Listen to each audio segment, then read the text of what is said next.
Hello, আসসালামু আলাইকুম। আশা করি সবাই ভালো আছেন। আলহামদুলিল্লাহ আমিও ভালো আছি আপনাদের দোয়ায়।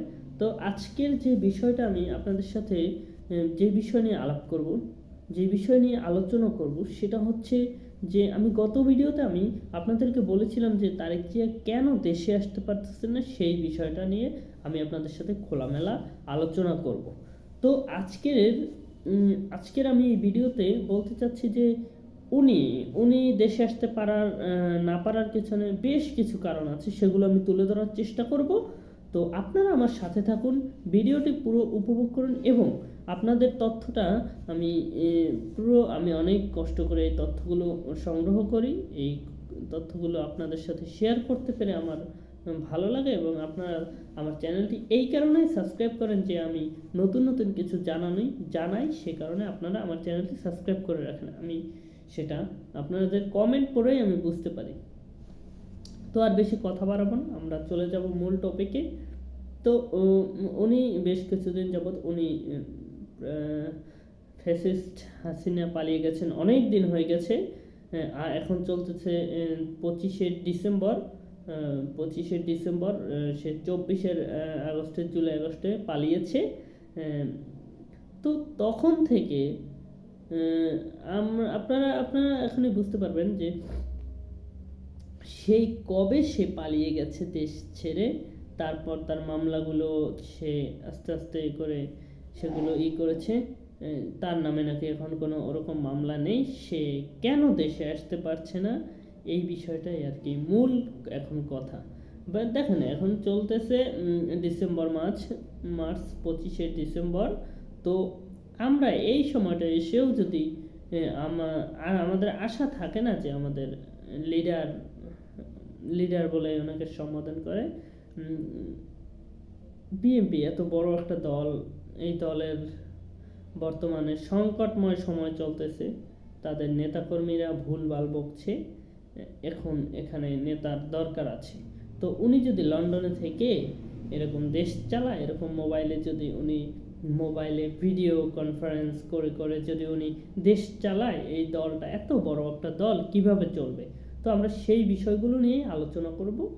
আর আজকের মূল টপিকটাই হচ্ছে তাকে নিয়ে, সে কেন দেশে আসতে পারতেছে না, কার ভয়ে দেশে আসছে না, এমনকি দেশে আসলে তার কি হতে পারে, এরকম কিছু স্পর্শকাতর বিষয় নিয়ে আমরা আলাপ করব। আজকের আলোচনা হবে এটাই।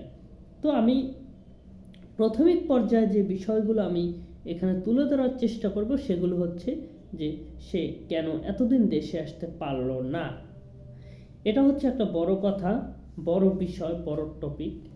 তো আমরা অবশ্যই জানি যে ওনার নামে বেশ কিছু মামলা ছিল, যেগুলো ফ্যাসিস্ট হাসিনা পালানোর পর সেইগুলো আর কি কিছু মামলা আস্তে আস্তে সেই মামলাগুলো তার থেকে আস্তে আস্তে খালাস করা হয়। এমনকি তার নামে কোনো মামলা নেই, এটা জানা গেছে।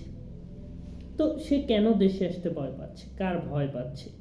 দেখেন, এখন এখানে কথা হচ্ছে কি, যেহেতু ডিসেম্বর চলে এসেছে, 26শে-26শে ফেব্রুয়ারির দিকে নাকি জাতীয় নির্বাচন হওয়ার একটা আশঙ্কা আছে। আশঙ্কা বলতে এটা জাতীয়ভাবেই এটা উপর মহল থেকে এরকম একটি ঘোষণা এসেছে। আমাদের প্রধান উপদেষ্টা উনি এরকম একটা ঘোষণা দিয়েছেন যে 26শে ফেব্রুয়ারিতে আমরা নির্বাচন অনুষ্ঠিত করব, এরকম একটি আমাদেরকে ঘোষণা দিয়েছেন। তো এখন ডিসেম্বরের আজ বেশ কয়েক তারিখ হয়ে গেছে, ডিসেম্বর মাস পড়েছে, মেবি 6 তারিখ কি 5 তারিখ আজকে। তো আমরা এই সময়টা এসে কি আশা করতে পারি না যে বিএনপি এত বড় একটা দল, এই দলের একজন দলের মূল একজন নেতা, সে যদি বিদেশে থাকে, তো সেটা কোনোভাবেই আশা করা যায় না। সেই দিকটা থেকে আমি কিছু বিষয় নিয়ে আজকে বিশ্লেষণ করব।